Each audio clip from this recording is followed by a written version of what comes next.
বিদেশে আইতারে বেড়ান রে খাস শিক্ষা হবে, খাস শিখে দেখা হবে। ওই যে এইখানে মেনটেনেন্স করে, বসে বসে টুকটাক কাজ করে। এই যে এখানে একটা আছে নেপালি,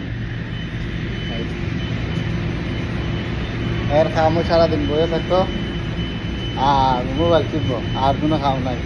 আর মাঝে মাঝে তখন দরকার করবো, তখন মনে হলো সিগন্যাল মাগনাল দিব। এই যে হার শিক্ষাও, এর এর বেতন আমার চেয়ে বেশি, কিন্তু একটা টেকনিশিয়ান। আমি একটা বস, কিন্তু আমার চেয়ে এর বেতন বেশি। কমসে কম 9 থেকে 10 হাজার রিয়াল প্রতি মাসে বেতন। 9 থেকে 10 এরা বিমানের টিকিট দিয়ে, এরা ইয়ের থেকে জেদ্দা আনে বিমানে টিকিটটা দেয়। 5 দিন কাজ করে, আবার 5 দিন অন্য জায়গায় নিয়ে যাবে। মানে কতটা টেকনিক্যালি কাজ জানে, সামান্য একটু খোলা, কিন্তু মনে হইতেছে যে কিছু বুঝে না। সে ব্যাক কর, কিন্তু মাথাটা হচ্ছে পুরাটাই ব্রেক। এমনও প্রশিক্ষণ দিয়েছে হচ্ছে জাপান থেকে, পরে চাইনিজে কাজ করছে, চাইনিজের সাথে ভাষাও বুঝে, মানে একসাথে কয়েকটা কাজ পারে। এই কারণে এর এত ডিমান্ড। এই কারণে এবার যারা বিদেশ যাইতে চাও, অন্ততপক্ষে কাজ শিখতেও। কোনো সৌদি আরব কাজ শিখলে কাজের অভাব না, কাজ জানা তাহলে কাজের অভাব নাই। সৌদি আরব কোন বিভিন্ন দেশে, পৃথিবীর যে কোনো দেশে, বাংলাদেশেও কেন, বাংলাদেশে ভারতীয়, চাইনিজ, তারপরে অন্যান্য দেশের মানুষ কাজ করে না, কাজ করে। আসলে এরা হচ্ছে, এরা যেসব কাজ জানে, এইসব কাজ বাংলাদেশিরা জানে না। বাংলাদেশিরা তেল মারাটা খুব ভালো দেন, আর কিছু না করে। এই কারণে বিদেশে আরও একটা কাজ শিক্ষা, টেকা আর টেকা, টেকার বস্তা। বিদেশ হচ্ছে টেকার বস্তা।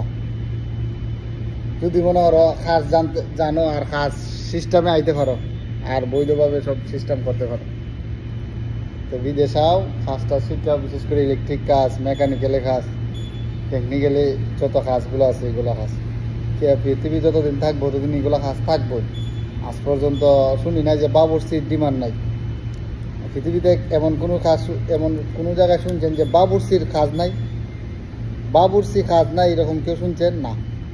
বাবুর্চি এর জরুরি, মানে জরুরত আছে। বাবুর্চি নিজের লাগে তো বাবুর্চি, আরে আমার নিজের জন্য তো আমি রান্না করে খাই দিব না? তো বাবুর্চি কাজ শিখলে জীবনে কেউ লসও নাই, কারণ আমি নিজে তো আমার নিজের টাকা কাজ করে খাইতে পারি নাকি। তারপরে টেকনিক্যাল, আসলে তো শুনছেন যে দিলে কোনো ইলেকট্রিশিয়ান, টেকনিক্যাল ইঞ্জিনিয়ার না হায়ার মরতেছে না। কর্মে কর্মে কোনোদিন মানুষের মানে ঠগায় না। কর্ম ঠগায় তেলবাজ, সামসা, আর কাম করে না আলিবাবা, এরও ঠগে। কিন্তু কর্মিকরা কোনোদিন ঠকে না। কর্মিকরা কাজ ছাড়া কোনো সময় থাকে না। ভালো কর্মী হইলে কোম্পানি, ফ্লাইট, তারপরে আপনার টাকা, খাওয়ার সব সুযোগ সুবিধা দিয়া রাখতে প্রস্তুত। 5 দিনের লাগে, 1 দিনের লাগে। ওই যে নেপালিটা দেখাইছি, ওরে আমি 24 ঘন্টা দেখে এই রুমের মধ্যে বসে মর দিবে। জাস্ট ওর সিগনাল দিলে পরে ওর সিগনালটা অন করে অফ করে, ওর কাজ হয়েছিল। তো জানে দেখিয়া, ড্রয়িং বুঝে দেখিয়া, 1 দিন আনে এরকম।